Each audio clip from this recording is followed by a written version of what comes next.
আসসালামু আলাইকুম, দিনহীন মিডিয়া থেকে আপনাকে স্বাগতম। আউযু বিল্লাহি মিনাশ শাইতানির রাজিম। বিসমিল্লাহির রহমানির রহিম। বালাগাল উলা বি কামালিহি কাশাফা দুজা বে জামালিহি আসনাত জামিউ খেসালিহি সাল্লু আলাইহি ওয়া আলিহি। ইন্নামা ইউরিদুল্লাহু লিযহিবা আনকুমুর রিসা আহলাল বাইতি ওয়া ইউতাহহিরাকুম তাতহীরা। ইন্নাল্লাহা ওয়া মালাইকাতাহু ইউসাল্লুনা আলান নবী ইয়া আইয়ুহাল্লাযিনা আমানু সাল্লু আলাইহি ওয়া সাল্লিমু তাসলিমা। আশিকানে পাক পাঞ্জাতন, আমরা সবাই জানি, আমরা সবাই অবগত আছি যে আজকে পবিত্র 2 মুহররম। আজকে এই 2 মুহররম কি হয়েছিল? এই পবিত্র 2 মুহররমের মধ্যে ইমাম হুসাইন আলাইহিস সালাম উনি মক্কা থেকে ওনাদের পরিবার পরিজনকে নিয়ে কারবালার উদ্দেশ্যে রওনা হয়েছিল। এই 2 মুহররম আজকে দিনটা অত্যন্ত গুরুত্বপূর্ণ দিন, 2 মুহররম। কারণ ইমাম হুসাইন আলাইহিস সালাম এই যে মক্কা থেকে বিদায় নিয়ে আসছেন কারবালার উদ্দেশ্যে, এই 2 মুহররম উনি পৌঁছে নাই কারবালা। আর জিলহজের 10 তারিখে লোকমানি মক্কা থেকে রওনা দিয়েছিলেন, যেটা আমরা ঈদের দিন যে আমরা সালাম করি 10ই জিলহজ, এই 10ই জিলহজেই রওনা দিয়েছিলেন উনি আসতে ওই 2 মুহররম উনি কারবালাতে আসতেন। ইমাম হুসাইন আলাইহিস সালাম তাবু বা জান্ডা গাড়ছিলেন। ইমাম হুসাইন আলাইহিস সালাম কারবালাতে কেন আসছিলেন, কি জন্য আসছিলেন? ইমাম হুসাইন কি জানেন না? কারবালার গতি কি জানেন না? ইমাম হুসাইন আলাইহিস সালাম জেনে শুনি কারবালাতে আসছিলেন। ইমাম হুসাইনের কাছে কুফা থেকে প্রায় 150 চিঠি গেছে যে আপনি কুফাতে আসেন, আপনার কাছে আমরা বায়াত গ্রহণ করব। এইভাবে 150 চিঠি আসছে। এটা অবজারভেশন করার জন্য, পরীক্ষা করার জন্য ইমাম মুসলিমরে কিন্তু আগে পাঠিয়েছেন কুফায়। এটা অনেক লম্বা স্টোরি, সময় নাই, গল্প অনেক বড়। ইমাম মুসলিমে যখন দেখলেন উনি যাওয়ার পরে ওনার কাছে 40,000 লোক বায়াত দিয়েছে ইমাম মুসলিমের কাছে। যখন দেখলেন যে ইমাম মুসলিম সব দিক দিয়ে ঠিকঠাক আছে, এত লোক বায়াত দিচ্ছেন, এখন তো ইমাম হুসাইনের এই খবরটা দেওয়া যায় যে আমাদের অনুকূলে আছে, তারা আমাদের কাছে সঠিকভাবে বায়াত নিয়েছে। অথচ যখন ইমাম মুসলিমে ইমাম হুসাইন আলাইহিস সালামের দূত মারফতে যখন চিঠি দিলেন যে কুফাতে আসা যায় বা এখানে আসা যায়, কেন আমাদের অনুকূলে আছে, চিঠি দেওয়ার পরই দেখা যায় পরিবেশ অন্যরকম হয়ে গেছে। ইমাম মুসলিমে যখন নামাজে গেলেন, এই 40,000 লোক নিয়ে নামাজের মধ্যে গেলেন, উনি যখন সালাম ফিরাইছেন, প্রথম সালাম ফিরানোর মাধ্যমে 35,000 লোকই নাই, মুটে রয়েছে 5,000 লোক। এই 5,000 লোকের মধ্যে কি তখন আবার যখন উনি সালাম ফিরাইছেন, সালাম ফিরাইতে গেলে 5,000 লোকের মাঝে একজনও নাই। এগুলি তারা বায়াতের উদ্দেশ্যে ইমাম হুসাইনকে মোটা দিচ্ছে। কেন? অর্থের লোভে, লালসা। এই অর্থের লোভে ইমাম পরিবারকে নির্মম ভাবে তারা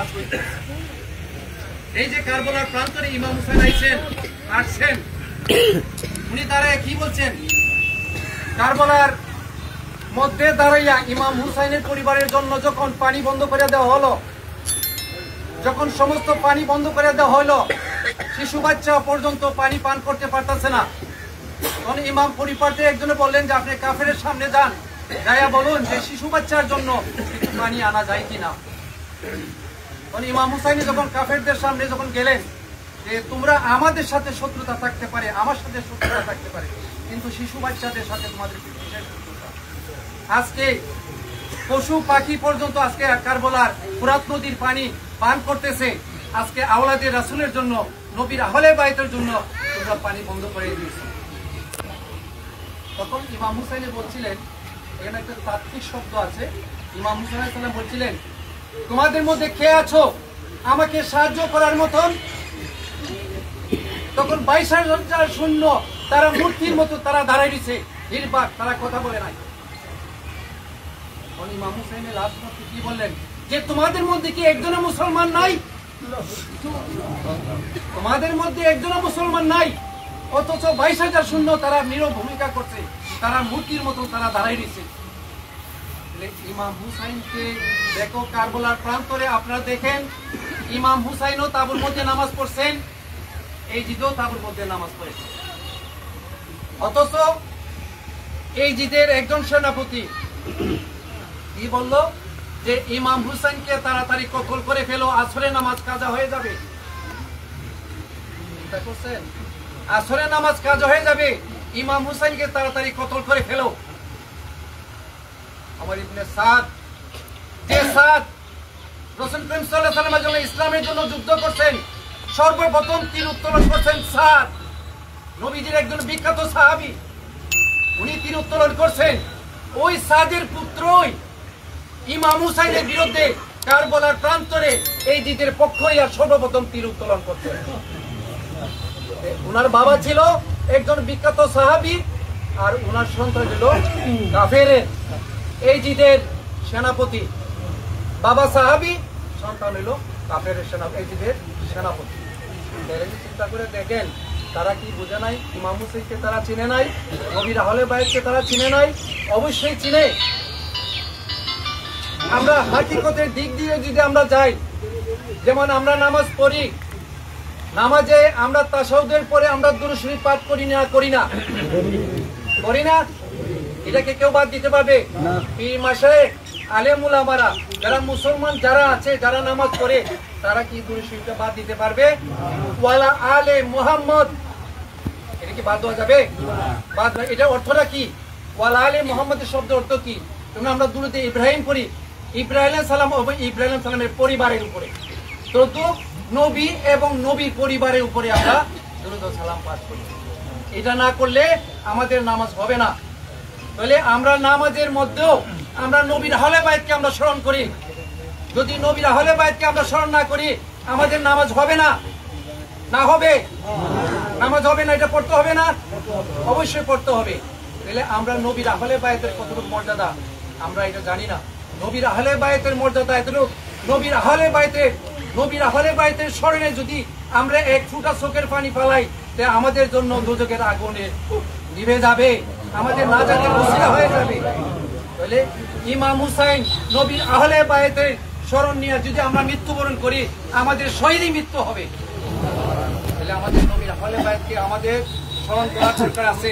আজকে যদি কারবালার প্রান্তরে ইমাম হুসাইন আলাইহিস সালাম যদি আজকে শহীদ না হতেন, তাহলে কে মুমিন, কে মুসলমান, কে মুনাফিক মুসলমান, কে এজিদি মুসলমান, কে হুসাইনি মুসলমান, সেটা আমরা চিনতাম না। এটা একমাত্র আমরা কারবালার প্রান্তরে আমরা চিনেছি। এজিদের লস্কররাও নামাজ পড়েছে, ইমাম হুসাইনি লস্কররাও নামাজ পড়েছে, ওরাও নামাজ পড়ছে, উনারাও নামাজ পড়ছেন। অথচ উনারা বলতেছে ইমাম হুসাইনকে তাড়াতাড়ি কতল করে ফেলো, আসরে নামাজ কাজা হয়ে যেতেছে। প্র্যাকটিক্যাল ইমাম হুসাইনকে তারা চিনে নাই, বর্তমান ইমাম হুসাইনকে তারা চিনে নাই, অনুমানে তারা ইমাম হুসাইনকে চিনে। নামাজে যাইয়া তদ্রুপ নবী এবং নবীর আলের উপরে দুরূদ ও সালাম পাঠ করা হয়। এটা না করলে আমাদের নামাজ হবে না।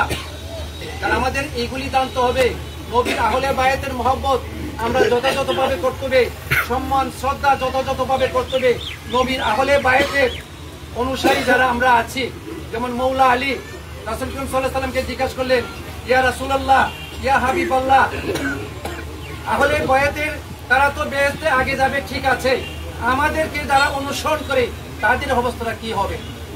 কারণ আল্লাহ রাসূল বললেন, তোমাদেরকে যারা মহব্বত করে, নবীর আহলে বায়াতকে যারা মহব্বত করে, ওই আহলে বায়াতের পিছনে পিছনে তারা বেহেশতে যাবে। তাহলে আমাদের আহলে বায়াতের মহব্বত করার দরকার আছে কি না? আছে। আমরা আহলে বায়াতকে স্মরণ করব, শুধু আহলে বায়াতকে আমরা মরম আসলে আমরা আহলে বায়াতকে স্মরণ করব তা না, আমরা সব সময় নবীর আহলে বায়াতকে স্মরণ করতে হবে। কারণ এটা বাধ্যতামূলক ভাবে করা হয়েছে। নবীর আহলে বায়াতের ভালোবাসা আমাদের জন্য ফরজ করে দেওয়া হয়েছে। এটা কে করছেন ফরজ? আল্লাহ পাক করছেন। এটা আমাদের করার ক্ষমতা আছে না, এটা আল্লাহ পাকে করছেন। যেমন আয়াতটার মাঝে বলা হয়েছে, কুল্লা আসআলুকুম আলাইহি আজরান ইল্লাল মাওদাতা ফিল কুরবা। হে হাবিব, আপনি বলে দেন যে আমি রিসালাতের বিনিময়ে আমি তোমাদের কাছে কোনো কিছুই চাই না। কি চাই?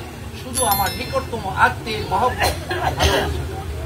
সাহাবীরা জিজ্ঞাসা করলেন, ইয়া রাসূলুল্লাহ, ইয়া হাবিবাল্লাহ, কারা আপনার নিকটতম আত্মীয় যেটা আমাদের মহব্বত করা ফরজ হয়ে গেল?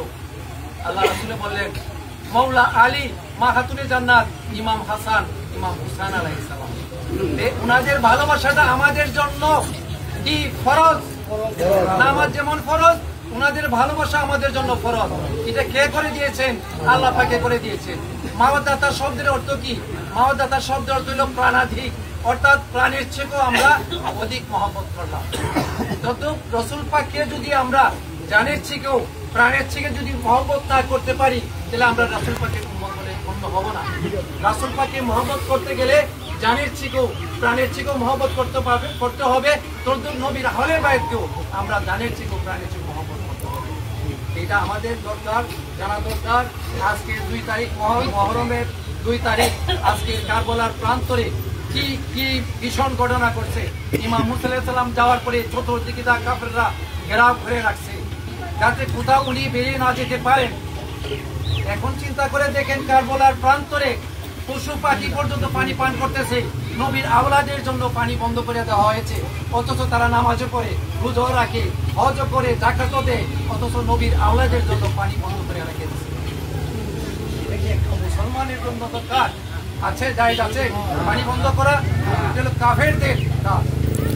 নবীর আহলে বাইতের ভালোবাসা আমাদের জন্য হলো ঈমান। নবীর আহলে বাইতের মহব্বত হলো আমাদের জন্য ঈমান। নবীর আহলে বাইতের ভালোবাসা দেখে তো আমরা ঈমানদার হতে পারবো না। সেই জন্যই আল্লাহ রাসূলে একটা হাদিস শরীফে বলেছেন, এ আলী, তোমাকে কেবল শুধু মুমিনরাই মহব্বত করবে, আর কেবল মুনাফিকরা তোমাদের সাথে বিদ্বেষ পোষণ করবে। এটা সত্য না মিথ্যা? মুনাফিকের পরিচয় কি? নবীর আহলে বাইতের ভালোবাসা। মুনাফিকের লক্ষণ কি? নবীর আহলে বাইতের বিদ্বেষ পোষণ করা। এটা হলো মুনাফিকদের লক্ষণ। এখন আমরা বুঝে শুনে চলতে হবে। এই মহরমের মাসটা পবিত্র মাস, আমরা এই দিন সুখের মাস। আমরা এই দিন বেশি বেশি করে ইমাম হুসাইনকে স্মরণ করব। ইমাম হুসাইনের জন্য আমরা চোখের পানি ফেলাইব। ইমাম হুসাইনের গম আমাদের মধ্যে রাখবো, চিন্তা ভাবনা আমাদের মধ্যে রাখবো। গানে নজরে আমাদের ইমাম হুসাইনের কারবালার চিত্রগুলি আমাদের চোখের সামনে সবসময় আমরা রাখবো। এটা আমাদের প্রয়োজন, আমাদের দরকার। কারণ কারবালার গতি ছাড়া, কারবালার যে বিষয়বস্তু, আজকে যদি কারবালা না হতো, তাহলে আজকে লক্ষ লক্ষ কোটি কোটি মানুষ ইমাম হুসাইনের নাম নিত না, বলতো না ইয়া হুসাইন, ইয়া হুসাইন। তাহলে আজকে কেন বলতেছে? আজকে কাফেরদের নাম মানুষের ঘৃণার সাথে স্মরণ করতেছে, আর ইমাম হুসাইনের নাম মাথা অবনত করে শ্রদ্ধার সাথে তারা স্মরণ করতেছে, ইয়া হুসাইন, ইয়া হুসাইন, ইয়া হুসাইন। তাহলে আমরা ইমাম হুসাইনকে আমরা যথাযথভাবে স্মরণ করব। আমরা সব সময় ইমাম মুহররম আসছে, আমরা নবীর আহলে বাইতকে স্মরণ করব। আজকে যে এই অনুষ্ঠান নবীর আহলে বাইতকে ঘিরে, আজকে আমরা 10ই মুহররম পর্যন্ত আমরা নবীর আহলে বাইতকে স্মরণ করি। আমরা যা কিছু করবো, পাঠ করবো, আমরা দাড়ি মুছি, আমরা পাঠ করবো। সম্মানিত উপস্থিত, আশিকে পাক পাঞ্জাতন, সময় হয়ে গেছে, আমরা আজকে বেশি বলতে পারবো না। আসসালামু আলাইকুম ওয়া রাহমাতুল্লাহি ওয়া বারাকাতুহু।